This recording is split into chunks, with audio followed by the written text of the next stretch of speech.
Hold on, yes.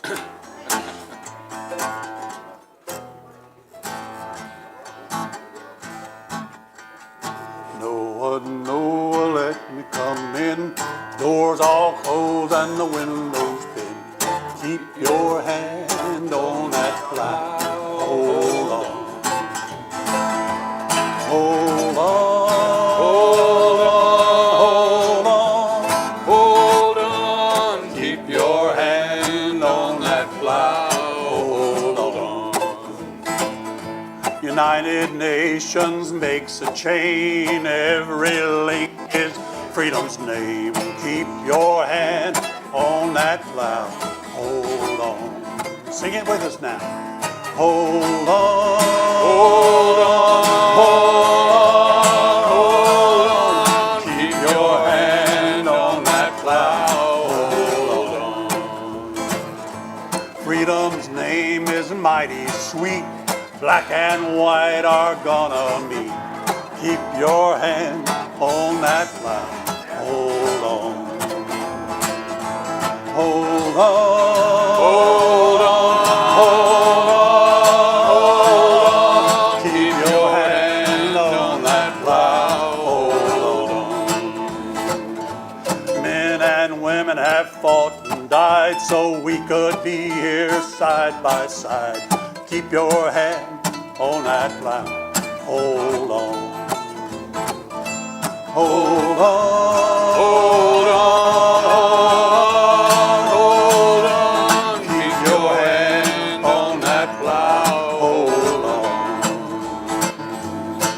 Depend on the people's power. Won't take nothing for the journey now. Keep your hand on that plow. Hold on. Sing it with us. Hold on. Hold on. Hold on. Keep your hand on that plow. Hold on. One more time. Hold on. Hold on. Hold on. Keep your hand on that plow. Hold on. Keep your hand on that plow.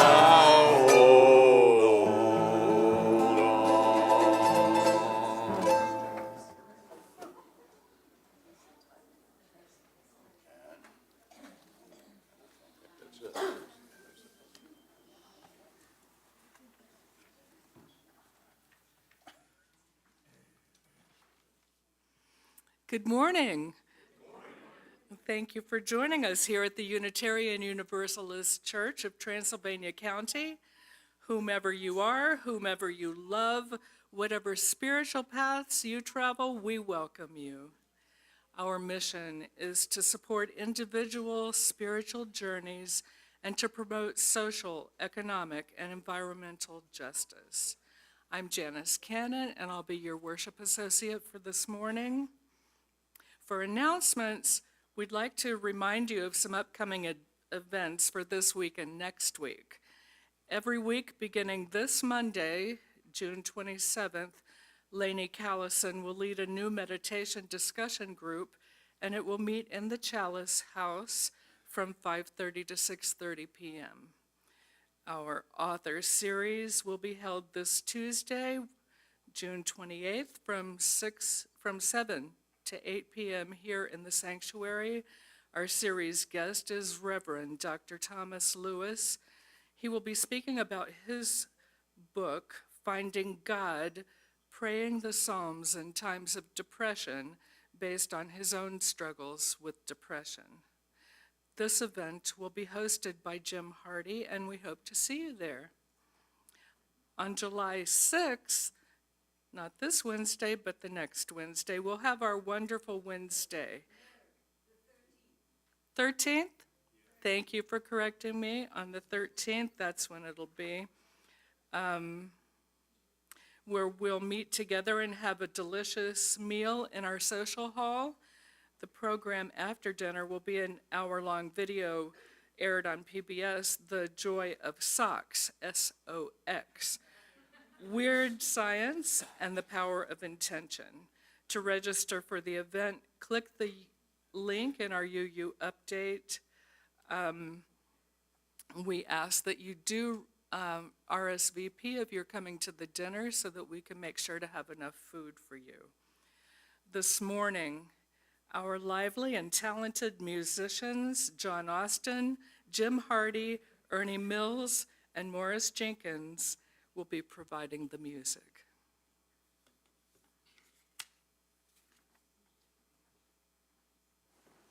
This next song is God's Counting on Me. It's our prelude.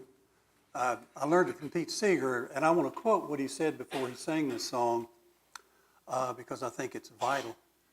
He said, the human species will last into the future as long as we work together.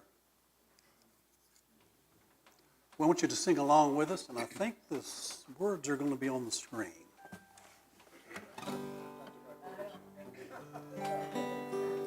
Ignore those words.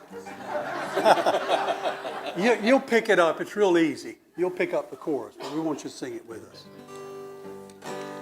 When we look and we see things are not what they should be, God's counting on me. God's counting on me. God's counting on you. God's counting on you. When we look and we see things are not what they should be, God's counting on me. God's counting on me. God's counting on you. Sing it with us. Hoping we'll all pull through. Hoping we'll all pull through. Hoping we'll all pull through. Me and you. Time to turn things around. Trickle up, not trickle down. God's counting on me. God's counting on me. God's counting on you. God's counting on you. Time to turn things around. Trickle up, not trickle down. God's counting on me. God's counting on me. God's counting on you. God's counting on you. Hoping we'll all pull through. Hoping we'll all pull through. Hoping we'll all pull through. Me and you. Yes, when drill, baby, drill turns to spill, baby, spill. God's counting on me. God's counting on me. God's counting on you. God's counting on you. Yes, when drill, baby, drill turns to spill, baby, spill. God's counting on me. God's counting on me. God's counting on you. God's counting on you. Hoping we'll all pull through. Hoping we'll all pull through. Hoping we'll all pull through. Me and you. When there's big problems to be solved, let's get everyone involved. God's counting on me. God's counting on me. God's counting on you. God's counting on you. When there's big problems to be solved, let's get everyone involved. God's counting on me. God's counting on me. God's counting on you. God's counting on you. Hoping we'll all pull through. Hoping we'll all pull through. Hoping we'll all pull through. Me and you. Don't give up. Don't give in. Working together, we all can win. God's counting on me. God's counting on me. God's counting on you. God's counting on you. Don't give up. Don't give in. Working together, we all can win. God's counting on you. God's counting on me. God's counting on you. God's counting everybody. On you. Hoping we'll all pull through. Hoping we'll all pull through. Hoping we'll all pull through. The end. Now you all sing it.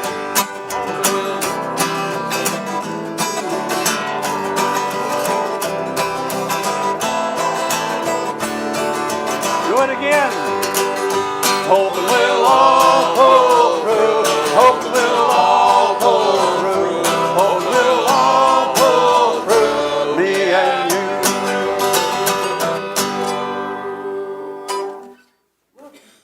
Woo. I get riled up in here.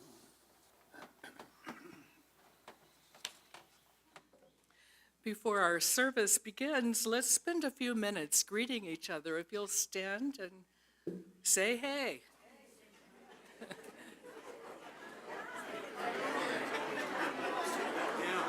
I'll get them too.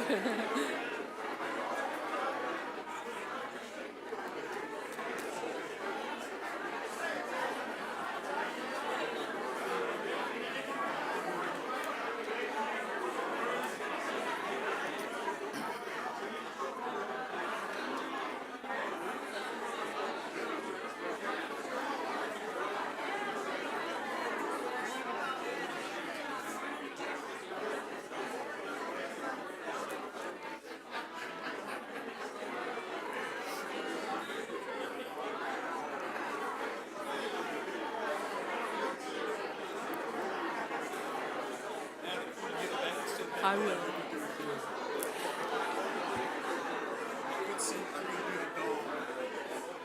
Okay, I'll use it.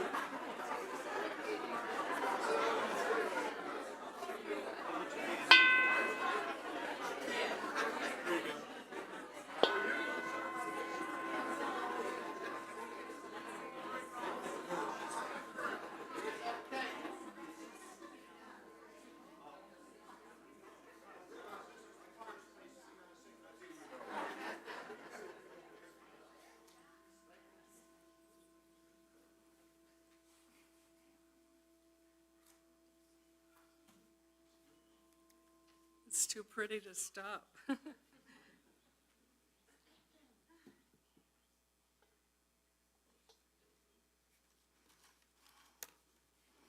Moving into our worship service, Thomas Berry stated, "The excitement of life is in the numinous experience wherein we are given to each other in that larger celebration of existence in which all things attain their highest expression, for the universe, by definition, is a single, gorgeous, celebratory event."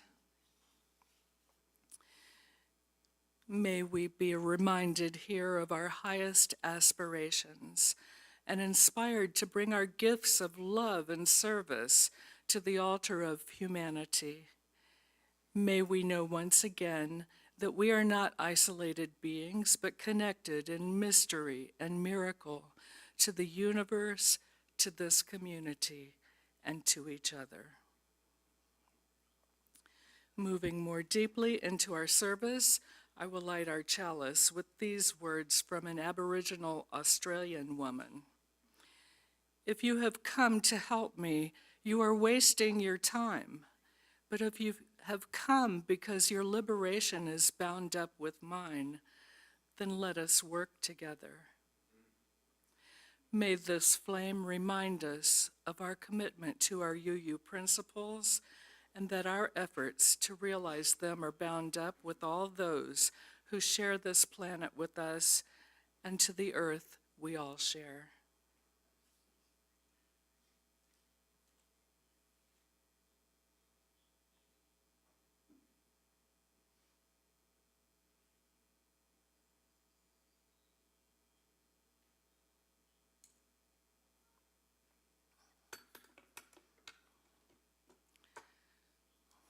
Please stand as you're willing and able to join us in our first hymn, number 1, "May Nothing Evil Cross This Door."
Morning, everyone. It's great to be alive in Transylvania County. Do I hear amen? All right. Saying amen to a preacher is like saying sick 'em to a dog, so be careful. Do we have any children who would like to come down for a children's message? Or okay. Carla, come on down, Carla.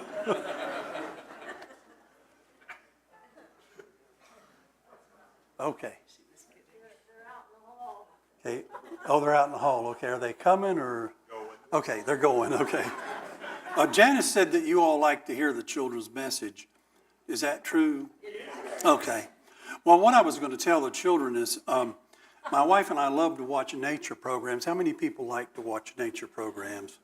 We saw a program on PBS, Surviving Paradise, and it was about all the animals that live in the Serengeti Plain and how they have to migrate to get the water, and the water dries up.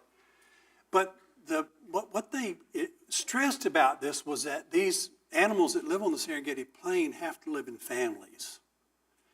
And if they try to survive on their own, they have a very tough time, and they're fortunate if they can survive at all. So one lioness lost all her family except her 3 cubs, and they thought she won't survive, but she did, fortunately. But then she started another family.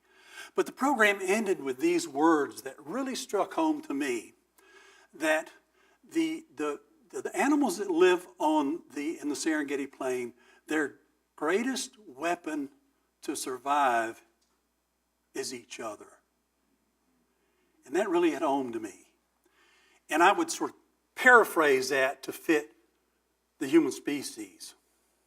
That our greatest asset in terms of not just surviving but thriving is each other.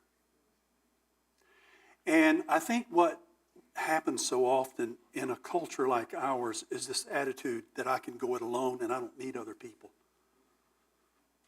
In this sort of isolation, we get in our little nest and we isolate ourselves.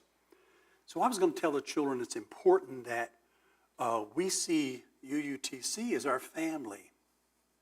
That we're a family. And we're here because it'll help us not only just to survive, but to thrive. That our strength, our greatest strength is each other. Thank you.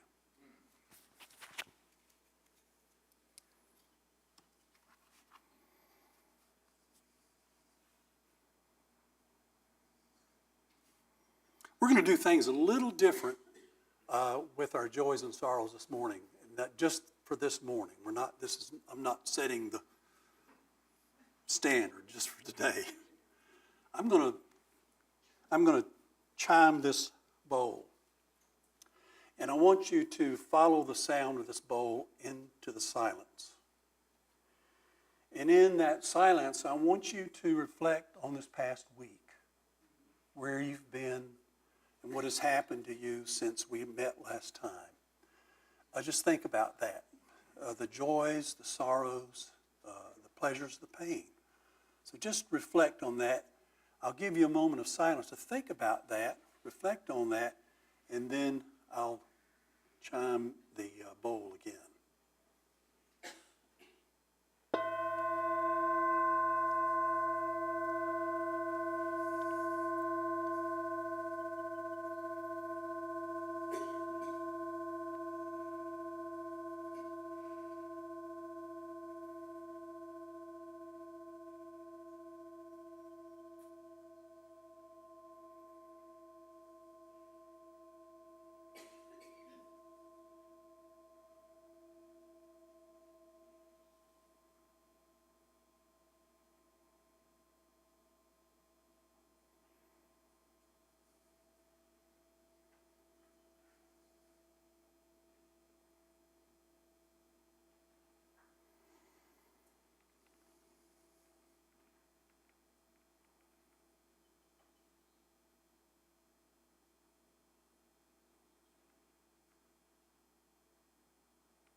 I'd like to give you a few moments to share with the community a joy or sorrow that you have. You can just share it from where you're seated, and I'll light a candle for you.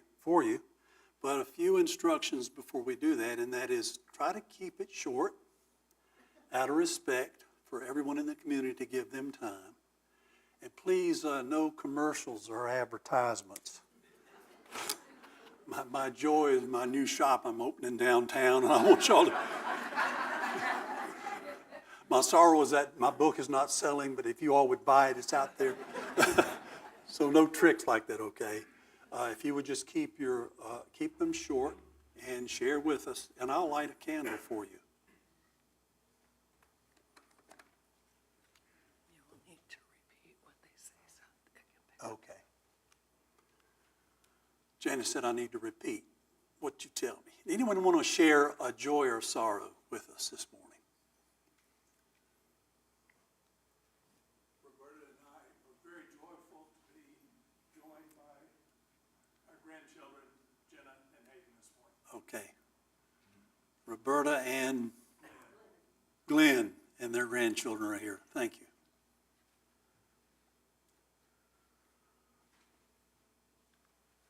I was really terribly saddened by the Supreme Court decision about Roe versus Wade, but was really lifted up by the number of people who showed up to protest that at the courthouse yesterday. It was nice to have a big community of people come in to express their support. Thank you, Alice. Thank you, Gypsy. I want to light a candle for a dear friend of mine who's going through some very bad times up in Virginia.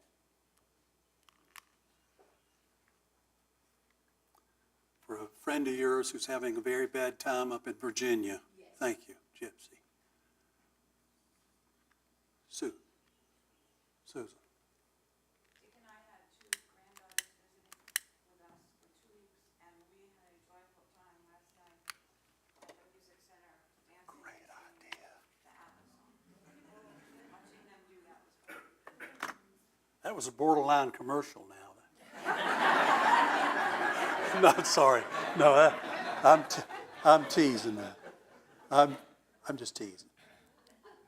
Sue's going to make me pay for that. Or anyone else. Peter. June's a big month for us. This year we turned 80, both of us, and we celebrated our 56th wedding anniversary yesterday. Let's give them a... Thank you, Peter. 56 years of marriage. Okay, want to comment on that, Helen? Is that a joy candle or a sorrow candle?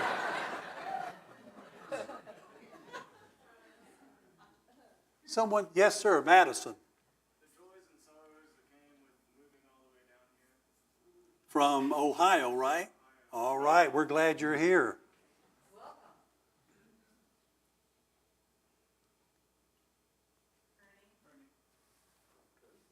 Two joys. One, tomorrow we'll be celebrating Alex's birthday.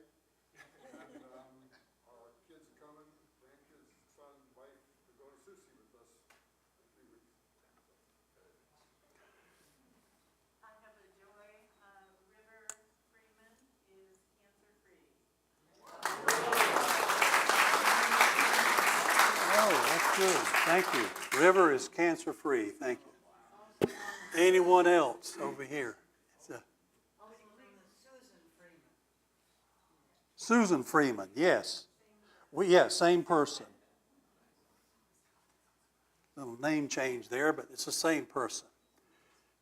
Please light a candle of support for my husband, David Warner. He's going through rough times.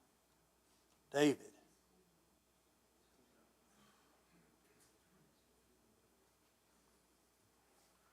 A poem I wrote has been accepted for publication. That was borderline commercial there.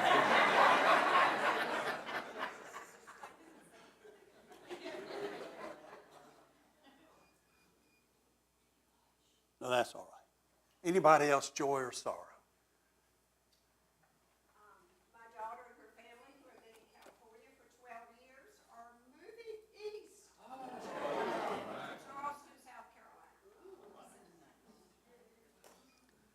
Carla. Yes. I haven't been in this building since last year, since the winter solstice celebration. I've been sick, but I feel fine today because I took my head pill this morning. Thank you, Carla. Eleanor. A joy that James and John are back from Florida.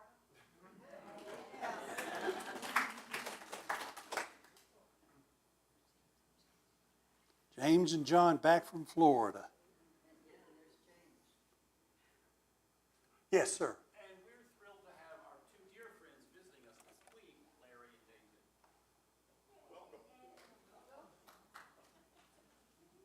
Good to have you, Larry and David. I'm feeling joy because I'm back here in this wonderful place because I haven't been here in 8 months and it feels so good.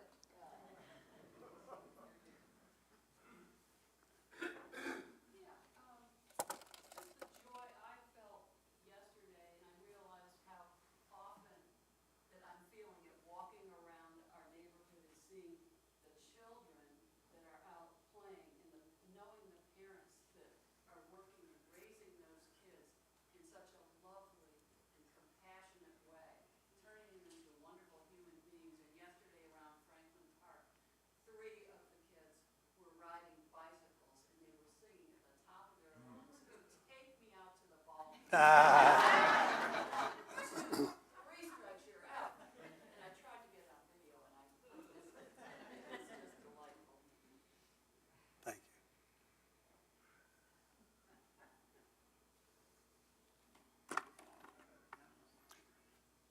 I'm going to chime the bowl again, if you would. This time, think about the joys and the sorrows that were just shared with us, and just hold them in your thoughts and in your mind and your heart.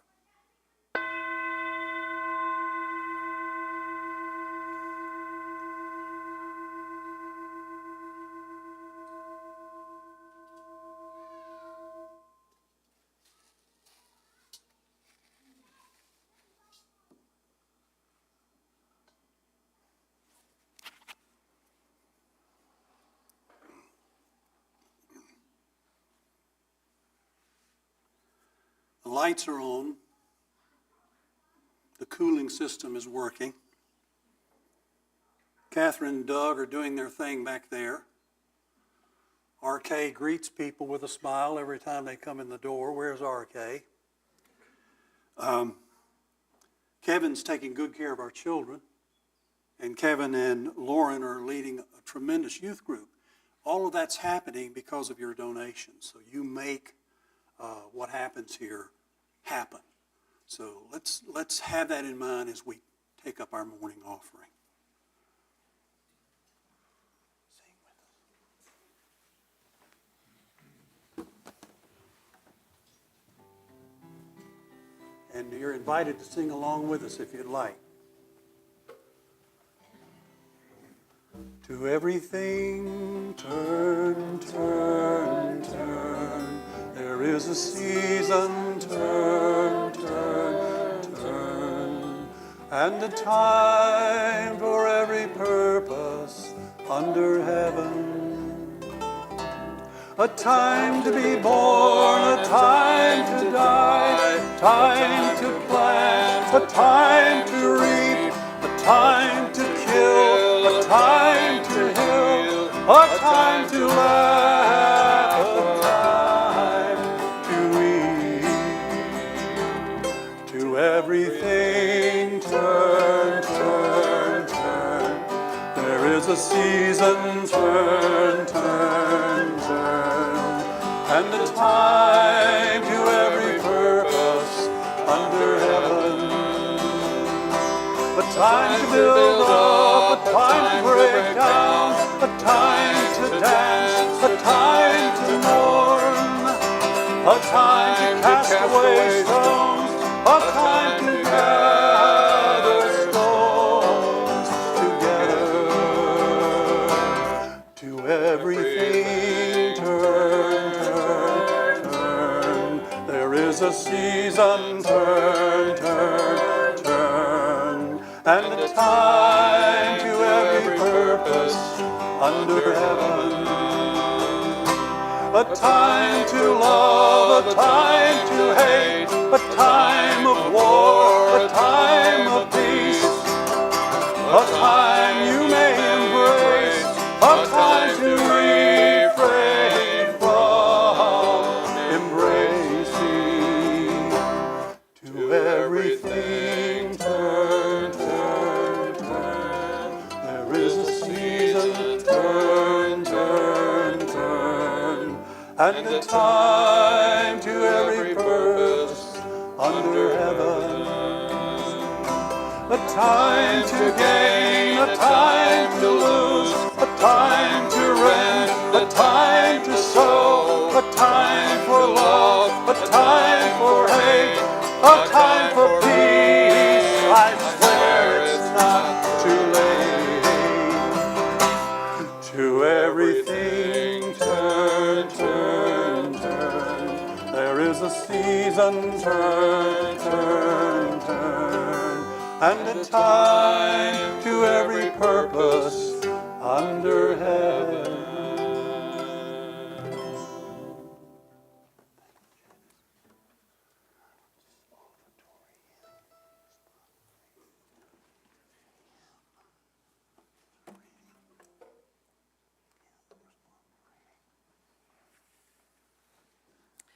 Please stand as we sing our second hymn, Spirit of Life, hymn number 123. Good job. You too.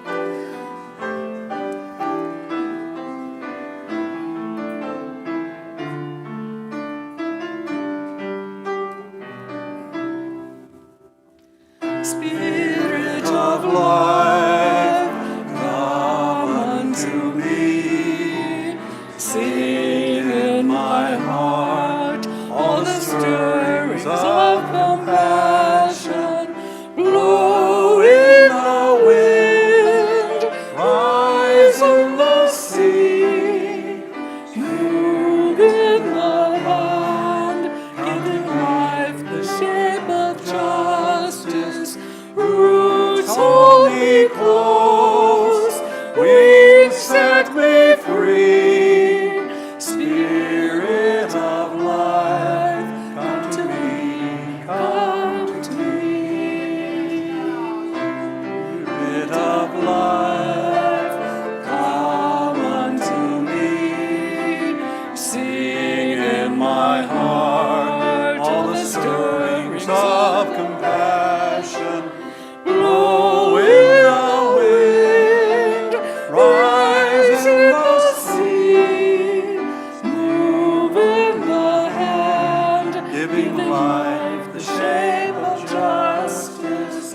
Roots hold me close, wings set me free. Spirit of life, come to me, come to me.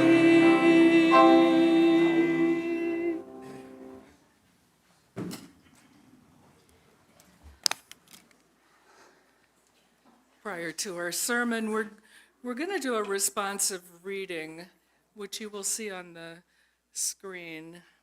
It's To Worship by Jacob Trapp. And if you, okay, I'm going to read it. It's not responsive. You read one line and I'll read the Okay, other. we'll do that. I'll start. To worship is to stand in awe under a heaven of stars, before a flower, a leaf in sunlight, or a grain of sand. To worship is to be silent, receptive, before a tree astir with wind, or the passing shadow of a cloud. To worship is to work with dedication and with skill. It is to pause from work and listen to a strain of music. To worship is to sing with the singing beauty of the earth. It is to listen through a storm to the still small voice within. Worship is a loneliness seeking communion. It is a thirsty land crying out for rain. Worship is the kindred fire within our hearts. It moves through deeds of kindness and through acts of love. Worship is the mystery within us, reaching out to the mystery beyond. It is an inarticulate silence yearning to speak. It is the window of the moment open to the sky of the eternal. Can I keep this piece right here? Thank you. That's yours too. All right. That's your mask.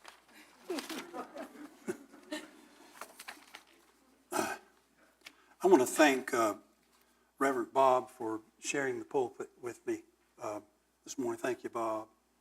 And there's so many people to thank. Thank you, Janice, and to the musicians for helping, and Doug and Catherine, and all the people who who stand behind me up here doing this, who make this happen.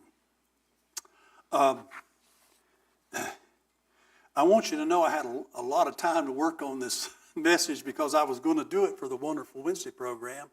So I've got about 15 pages, and see, the clock is back there. I was in a small church out at English Chapel, and when I was in the Methodist church, and the clock was on the back of the wall. I said, why'd they put it back there? Nobody could see it but me. Duh.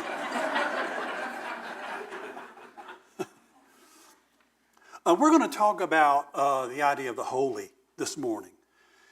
Presence that disturbs. And how many of you recognize that line, that subtitle, a presence that disturbs? Do you know where that comes from? It comes from the Romantic English poet William Wordsworth. The poem is titled Lines Composed a Few Miles Above the Tennant Abbey. And he says the full line is, I have felt a presence that disturbs me with elevated thoughts, a sense sublime of something far more deeply infused emotion, and a spirit that rolls through all things. Now, before I go any further, we're going to have an experience of something that may disturb us, okay? And you may not understand why we're doing it now, but hopefully when I get through with this message, you'll understand why we're having this little moment of, I want you to have a direct encounter of the holy, okay? And some of you may find it a little disturbing. So just hang in there.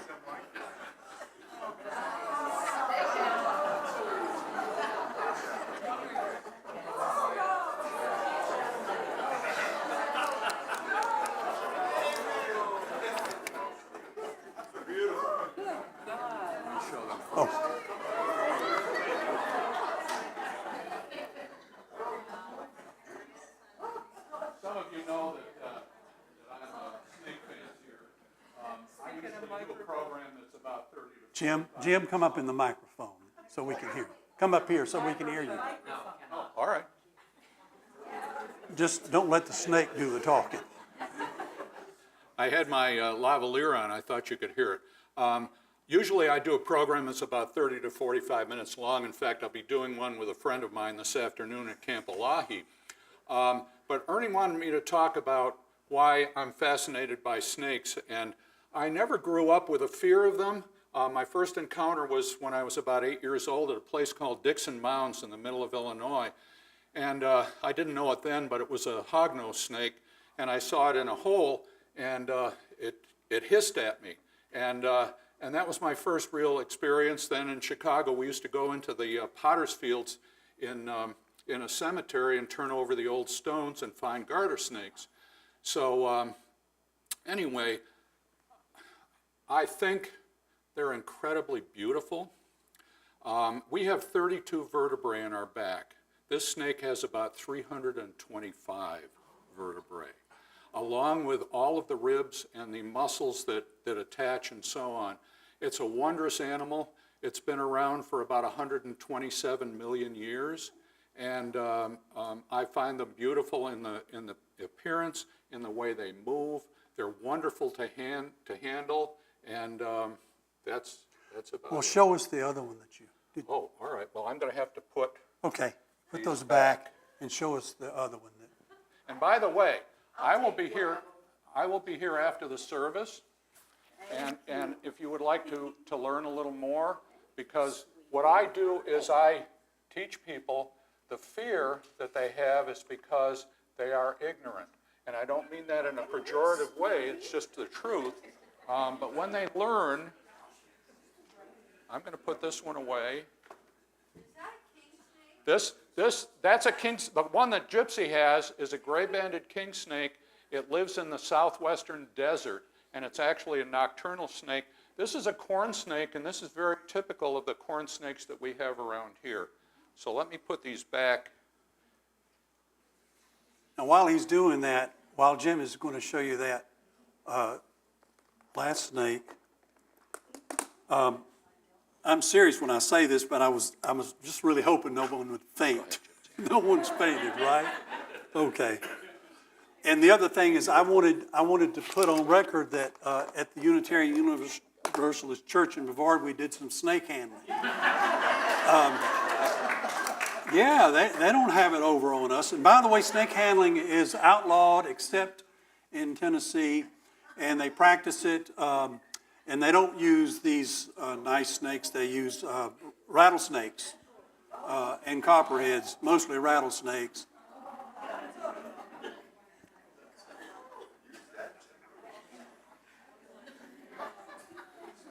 This is a relative. Can you hear me? This is a relative of our black snake. It's a rat snake. You won't see this in the wild because it's a hybrid between a gray rat snake and a yellow rat snake. When I got this isn't mine anymore. I gave it back to my friend Steve O'Neill. When I got this snake, it was about this long. And you can see that it's grown a little bit.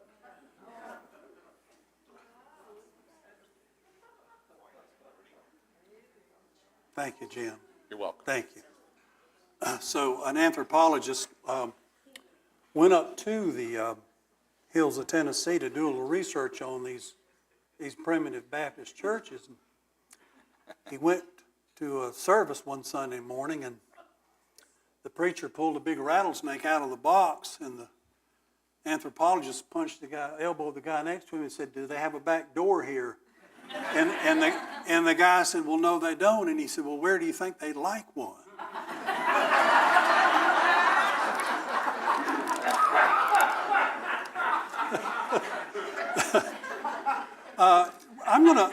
Thank you, Jim Hardy. I'm going to get around to talking about serpents and snakes in a moment. Typically in the West, in this part of the world, we see them as sort of demonic. We put them in the class of evil.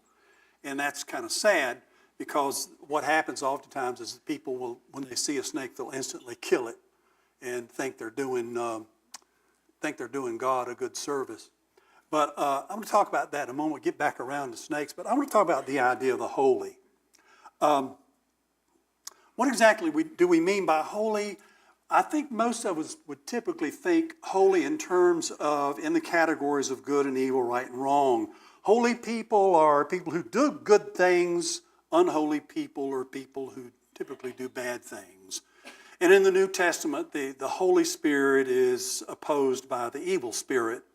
And also in Numbers in the Old Testament, or in Leviticus, there's a holiness code that includes a few chapters, and it talks about all the rules and regulations, and that's how they perceived holiness. But I want you to kind of put that out of your mind for a moment, that the idea of holy has to do with ethics and morality and being good or not being bad. Because that is a very misleading notion of what holy really is and the origins of holy. And I'm going to call on a person, a German scholar who Catherine is going to put up on the screen. His name is Rudolf Otto. You see him there in the thinking pose. He's either a human thinking of of a gorilla, or he's a gorilla thinking he's a human. But anyway, Rudolf Otto changed forever the notion of what holy meant, because he did research on the origins of holy.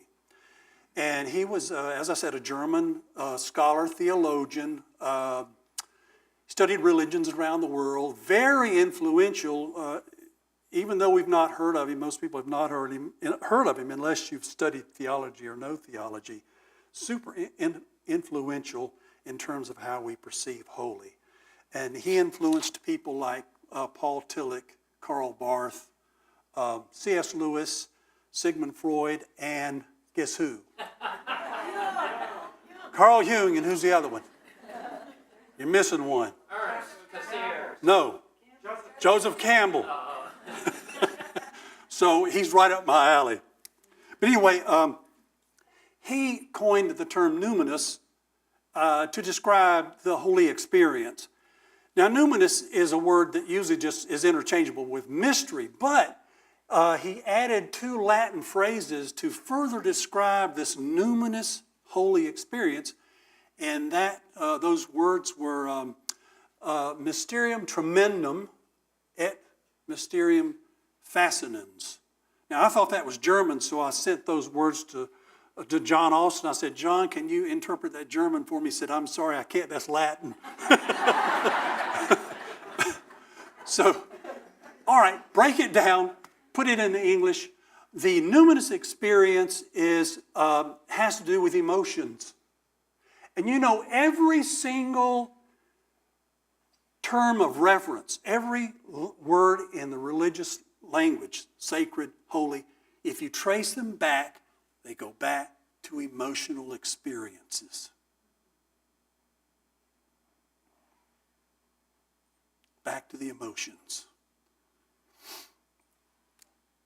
More so, the experience of the numinous involves ambivalent emotions. Fascinated terror, the trembling, the shaking, but the fascination.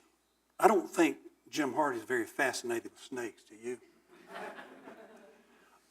But I sense that there's probably a little bit of, maybe at the beginning anyway, a little fear with that.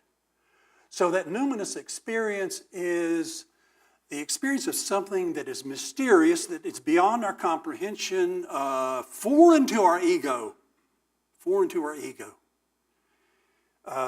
We encounter it, it encounters us, and there's this ambivalent emotional reaction. I'm fascinated with this, I'm drawn to it, but also there's a little bit of fear or maybe dread.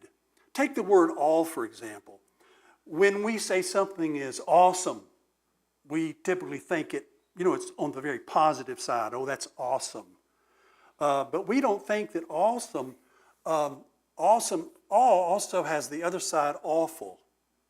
So when you think all, think of something that's awesome, but something that's very awful. It has a little tinge of fear or dread with it, yet you're somehow drawn to it. Actually, the word all was a sound before it became a word, like, oh! Really, it was that. Before it became a word, it was what they call an emotional utterance, like, oh! And then they said, let's make a word out of that. But before that, actually, the experience of awe, the awesome and the terrible, resulted in a movement, a jump. I mean, I knew Jim was bringing those snakes this morning, and Doug was over there too, and Doug didn't know it was a snake. I knew it was a snake, but when he opened that big box, I jumped like that. Have you ever watched Jane Goodall talk about her experience with the chimps? She sees these chimps, they come to a waterfall, and they start doing this number. And if you watch the clip on video, Jane Goodall's experience with the chimps at the waterfall, she says they experience awe and wonder, and she said they dance. They dance. So this experience of the numinous, it causes a deep stirring in the emotions.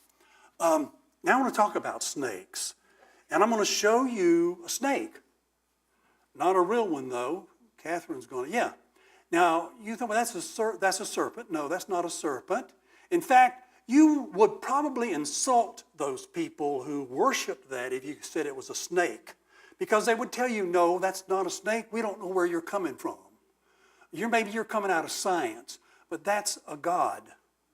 That's Zeus, a bearded serpent that was worshipped. Snakes were considered holy because of the ambivalence of their character.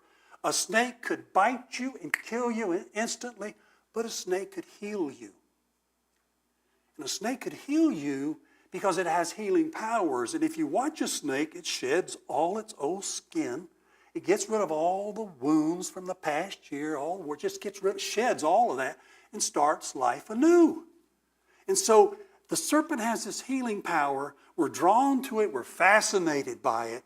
But we're also a little bit afraid of it. Now, most of you probably know how prevalent serpents were in the olden days, back in the ancient and primitive days. There's another slide, I hope, we're going to see. And, yeah, a known serpent goddess. You can hardly find a goddess without a serpent. But what we know now is the serpent came before the human figure of the goddess. In other words, the human figure usurped the place of the goddess. And some people still believe today some scholars believe that the serpent in the Garden of Eden was a consort of Eve. Snake just came along with her. God didn't put it there, it just came with her. It came in the package. But snakes were holy, considered holy, because they had that quality about them. Another thing about snakes is they also brought spring.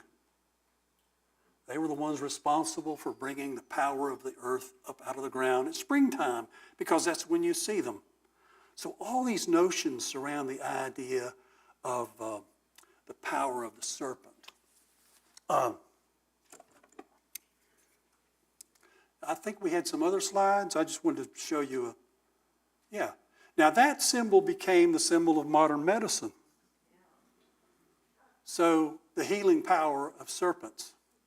There's a story in the book of Numbers, I believe it is, and Moses has led the people out of the wilderness, and he's got them out in the wilderness, and they start complaining. What'd you bring us out here for, to die? There's nothing to eat, nothing to drink, and so they're complaining. And God says, I'm just sick and tired of this.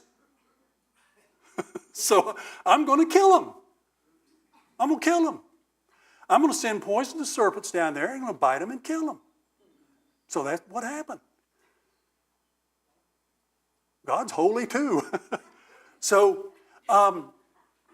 this wrathful side, this wrathful side of God, you've got to be careful with that because it might blow up any time. So the snakes are killing the people. The people repent. Oh, we're sorry, we complained, we won't do it again. So God says to Moses, all right, make a staff and make a golden serpent, snake, and put it on that staff and hold it up, and when the people look at it, they won't die from the snake bite. Now, I don't know about you, but that's magic. That's magic. That's what I would call magic. That if I look at something, it's going to heal me. But I mean, people practiced magic back then. They still do today. But and in fact, that prototype, that story of the serpent on the staff becomes not only the symbol of Asclepius in medicine, but John, in the Gospel of John, Jesus says that he's going to be lifted up just like in the wilderness. Here it is. Just as Moses lifted up the snake in the wilderness, so the Son of Man will be lifted up. Is Jesus a snake? And if you look upon the cross, are you healed? So all of these notions go back in ancient times to deep, deep human emotional responses to the serpent. Fire is another holy element. Quick story, and we're running out of time, but a quick story about Moses and the burning bush. There he is up there. That's a big bush. That looks like Moses and the burning tree. But anyway, Moses was keeping the flock of his father-in-law. This is from Exodus. He led his flock beyond the wilderness and came to Horeb, the mountain of God. So God dwells on top of a mountain back in this time we're looking at. Mount Horeb, Mount Sinai, interchangeable, but that's where God lives, up on the mountain. Moses is up on the mountain. He doesn't know he's up there on God's property, but he is. And suddenly he sees a bush that's on fire. And it says, the angel of the Lord appeared to him in a flame of fire out of a bush. He looked, and the bush was blazing, yet it was not consumed. And then listen to this. Moses said, I must turn aside and look at this great sight. So there's your fascination with fire. Now this story's been embellished because I think it probably goes back to a much more primitive story of humans' reaction to fire. Fire can kill you. Fire can warm you. The sun can grow your crops. The sun can cause famine. There's your double awesome, awful. The sun, the fire. So Moses sees the bush. He's fascinated with it. He looks at it. There's your mysterium, fascinans. The story goes on. God calls him out of the bush and tells him that he is the God of Abraham, Isaac. And then we have the tremendum part, the fear. Moses hid his face because he was afraid to look at God. So that's a numinous experience. In fact, in the Harper's Collins Bible, the commentary says that was the experience that precipitated Moses' call and his whole career. His whole career as a leader began with a numinous experience. Where do we go with all of this? Well, I'm bringing it to an end. Where do we go with all of this? What do we do with it? Well, for one thing, I want to tell you that no religion on the face of this earth has a monopoly on the numinous, on the holy. Not Judaism, not Christianity, not Islam, not Buddha, none of them. That from what Rudolf Otto said, the experience of the holy is a universal human experience. And it is the source of all religions, not some ethic. I mean, it may lead to ethics, good and bad, right, wrong, all that, fine. But the experience itself is not right or wrong. It's a universal experience. We all have it. We could have it more often if we... Holy is an attitude. Holy is an attitude. And it begins when I say to myself, I don't know everything. I don't know all there is to know, and I can't know all there is to know. That my knowledge is limited, and that the world around me really is a mystery.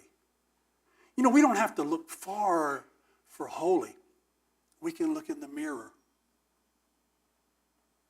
I'm a mystery unto myself. The other thing about the numinous experience is that it's a humbling experience. It keeps us humble. The other thing about the numinous experience is it opens us up to wonder. Moses wondered why. The why question is the wonder. Wonder is the why question. Why? And that's when the mind sort of clicks in. Wonder and why. But that numinous experience also keeps us from the danger of certainty. And I want to tell you right now, religious certainty is the most dangerous thing that's ever been on this planet. Religious certainty is the most dangerous thing that's ever been on this planet. It has burned and killed more innocent human beings than anything in the world. But that numinous holy experience will keep you humble. It will keep you open. it will keep you, really, it will keep you alive. There's so much to be. I love that reading in our hymnal. To worship is just to look at a flower. You know, Jesus said, consider the lily. Look at a flower. It's mysterious. It's numinous. So that experience is all around us. Now, I want to it took a scientist. Science is all about getting rid of mystery, right? That's what they do. That's their business, is to explain everything and wipe mystery off the face of the earth. But guess what? It was a scientist who helped me rediscover mystery and all. And I'm going to put his words up there right now. Albert Einstein, my favorite quote, one of my favorite quotes. The most beautiful thing we can experience is the mysterious. It is the source of all true art and science. He or she to whom this emotion is a stranger, who can no longer pause to wonder and stand rapt in awe, is as good as dead. His eyes are closed. This insight into the mystery of life, coupled though it be with fear, has also given rise to religion. I cannot imagine a God who rewards and punishes the objects of his creation, whose purposes are modeled after our own, a God, in short, who is but a reflection of human frailty. Beautiful quote. Coming from not a mystic or a saint, but a scientist. A scientist who leads us back to where we need to be. To open up, to see that life is full of mystery, and that's okay. To experience the numinous all around us all the time. Amen. Thank you.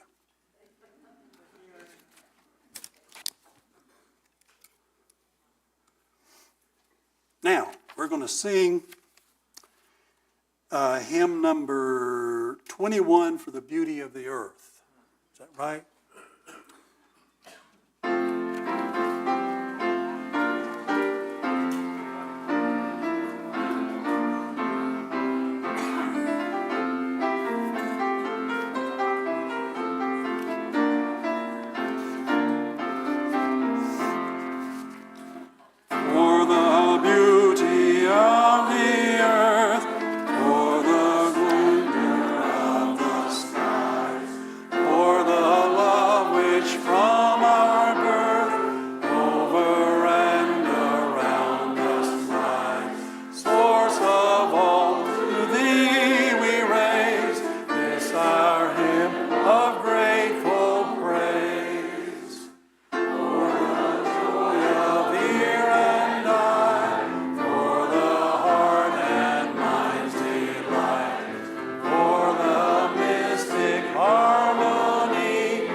Got to get the last word in.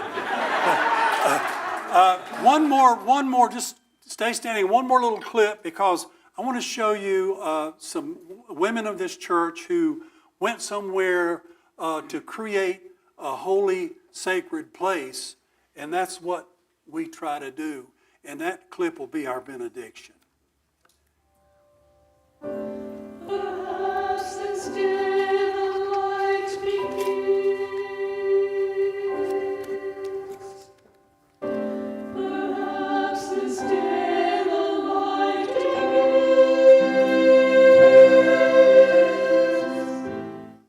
Thank you. Have a good day.